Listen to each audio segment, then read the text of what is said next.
Hello friends, कैसे हैं आप सब। उम्मीद करते हैं आप लोग बहुत अच्छे होंगे और खुश होंगे और जो भी कर रहे होंगे अपनी इच्छा से कर रहे होंगे, अपनी खुशी से कर रहे होंगे। बहुत ज़रूरी होता है। अभी आप सोच रहे होंगे कि मैंने ये क्यों कहा आज, तो मैं आपको बता दूंगी रीडिंग के समय मैंने आज ये बात क्यों कही कि जो भी कर रहे होंगे अपनी इच्छा से कर रहे होंगे। चलिए पहले हम कार्ड्स को थोड़ा सा मिक्स कर लेते हैं और फिर आज का संदेश देखेंगे और वो बात भी मैं आपसे बताऊंगी जो मैंने कहा है कि अपनी इच्छा से कर रहे होंगे। देखिए क्या होता है, जो काम हम अपनी इच्छा से कर रहे होते हैं उस काम में हम सफल ज़रूर होते हैं। जीवन में खुशी हमें तभी मिलती है जब हम सफल होते हैं, और दुख कब मिलता है जब हम असफल होते हैं। जब चीज़ें हम अपनी इच्छा से करेंगे तभी हम सफल हो पाएंगे एक निश्चित समय तक जो आपने निर्धारित किया है। लेकिन जो चीज़ हम दूसरों के लिए करते हैं, नहीं लिए नहीं मतलब उनकी इच्छा से करते, मान लीजिए दूसरे क्या, आपके आपके अपने आपके माता पिता, आपके बड़े बुजुर्ग जो आपसे कह रहे हैं कि ये कर लो वो कर लो, लेकिन आपकी इच्छा नहीं है, आपकी खुशी नहीं है, तो उस काम में आप अपना समय लगाएंगे लेकिन अपना बेस्ट आप नहीं दे पाएंगे तो आप उसमें असफल होंगे ही होंगे। ठीक है, और वो असफल जो होंगे तो उससे निराशा पैदा होगी, आप दुखी होंगे, आपके आसपास के जो आपके मित्र हैं या फिर आपके अपने जो हैं आपसे उम्मीद रखते हैं वो भी दुखी होंगे, क्योंकि आप दुखी हैं, आप अपनी लाइफ में कुछ कर नहीं पा रहे हैं जो आप करना चाह रहे हैं। उनको ऐसा लग रहा होगा कि जो आप करना चाह रहे हैं, लेकिन असल तो ये होता है बात कि हम जो करना चाह रहे थे वो हमें किसी ने करने नहीं दिया। इसलिए कहते हैं थोड़ा सा लोग नाराज़ तो ज़रूर होंगे, लेकिन कोशिश कीजिए, लोगों को समझाइए कि जो हम करना चाह रहे हैं प्लीज़ हमें वो करने दें, क्योंकि इसी में मेरा भविष्य छुपा है।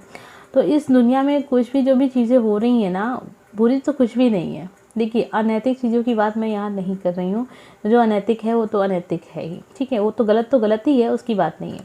लेकिन जो चीज़ भी है यहाँ पे, ठीक है, आप डॉक्टर बनना चाहते हैं डॉक्टर बनिए, आप हीरो बनना चाहते हैं हीरो बनिए, आप सिंगर बनना चाहते हैं सिंगर बनिए, आप आर्ट करते हैं, आप चाहते हैं आप बहुत बड़े पेंटर बने तो आप पेंटर बने। तो वही चीज़ है, कोई भी कारोबार बुरा नहीं होता, कोई भी बिजनेस बुरा नहीं होता है जो नैतिक है। ठीक है, फिर बार बार मैं नैतिक अनैतिक की बात कर रही हूँ, आप समझ लीजिएगा, ये नहीं है। कुछ लोग इसमें से ऐसे भी होंगे जो होते हैं ना थोड़े से खुराफाती दिमाग, क्यों कहेंगे मुझे चोरी करने में बहुत ज़्यादा मज़ा आता है। तो ये चीज़ नहीं मैं कह रही हूँ, मेरा कहने का मतलब यही है कि अक्सर मैंने देखा है कि जो अभिभावक होते हैं हमारे, वो अक्सर यही चाहते हैं बच्चे से कि आप इंजीनियर बने, आईएएस बने, डॉक्टर बने। लेकिन इसके अलावा भी बहुत सारे क्षेत्र हैं, अगर वहाँ आपका मन लगता है तो अपने घर वालों को आप समझाएं कि मेरा मन लगता है इस काम में तो मुझे वो काम करने दें। कोई भी काम छोटा नहीं होता है, हर एक काम के आप एक्सपर्ट बन सकते हैं, जो भी काम आपको पसंद है। तो ये थी एक छोटी सी बात, अगर आपको अच्छी लगी हो तो लाइक कमेंट सब्सक्राइब कीजिएगा। आइए देख लेते हैं आज का क्या संदेश है आपके लिए। वाह, ये तो गुड न्यूज़ का कार्ड आ गया ना। देखिए जल्दी ही आप विपुलता का उपहार ग्रहण करेंगे, बहुत जल्दी। जो कुछ आप चाह रहे थे वो आपको साईं बाबा देने वाले हैं, लेकिन उसके लिए आपको बस शांत मन से, पॉजिटिव दिमाग से अपने काम को करते रहना है। बहुत जल्दी आपको गुड न्यूज़ मिलेगी, जो चीज़ आप चाह रहे हैं उस चीज़ में आपको सफलता मिलेगी और वो चीज़ कई गुना आपके होके आपको दिखाई पड़ेगी। अगर आपको किसी चीज़ का बहुत बेसब्री से इंतज़ार है तो ये कार्ड आपके लिए है। कृपा, अपने आत्मा के स्तर पर चुनी जीवन योजनाओं को ईश्वरीय कृपा समझे और स्वीकार कीजिए। जो ईश्वर चाहते हैं वो होता है इस धरती पे, ठीक है। और जैसा समय जीवन में चल रहा उसको एक्सेप्ट कीजिए, सबसे पहली बात। और जो भी चल रहा है वो आपके कर्मों के फल हैं, इसको भी एक्सेप्ट कीजिए। मानते हैं ना ये बात आप। हम अगर आज पढ़ाई नहीं करते तो सीधी सी बात है हमारे नंबर अच्छे नहीं आएंगे, ठीक है। ऐसा तो है नहीं कि हमने आज पढ़ाई की है, बहुत पढ़ाई की है, लेकिन हम एग्ज़ाम भी अच्छा दे के आए लेकिन रिज़ल्ट अच्छा नहीं आया। ऐसा तो नहीं है ना कि हमारे भाग्य में लिखा था कि हमारा रिज़ल्ट अच्छा नहीं आएगा। तो हमने जब पढ़ाई नहीं की तो हमारा रिज़ल्ट कहाँ से अच्छा आएगा। ये एग्ज़ाम्पल के तौर पे मैं इसलिए आपको कह देती हूँ ताकि आप समझ सकें कि जो भी चीज़ें हैं ना जीवन में वो हमारी खुद की बनाई हुई हैं, ठीक है। हमारे कर्म है, हमारे ही कर्म है और किसी के कर्म नहीं है। 3C, कट क्लियर कैंसिल, अपनी स्मृति, परेशानियों और चिंताओं को छांटे, निर्मल कीजिए और शुद्ध कीजिए। सबसे पहले अपने जीवन की समस्या को आप समझेंगे, असल में समस्या है क्या और किसको आप बेवजह की चीज़ों को समस्या समझ के बैठ रहे हैं। हर एक चीज़ को आप अगर समस्या समझ रहे हैं तब तो भैया ज़िंदगी जहन्नुम हो जाएगी, है ना ऐसा बात।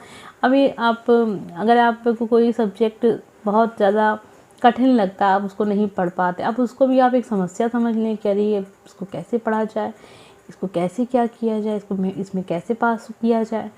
ऐसा नहीं है, अगर किसी न किसी हर इंसान ने उस चीज़ को पढ़ी है तभी उसको आई, अभ्यास कीजिएगा आपको भी आएगा। ऐसा तो है नहीं कोई ऊपर से ही आया था सब कुछ पढ़ पढ़ के, ऐसा कुछ नहीं है। तो कुछ चीज़ें ऐसी होती हैं जो समस्या होती ही नहीं है, बस हमारा दिमाग को समस्या बना रहा होता है। तो ये चीज़ आपको समझनी चाहिए कि समस्या तो ये है ही नहीं।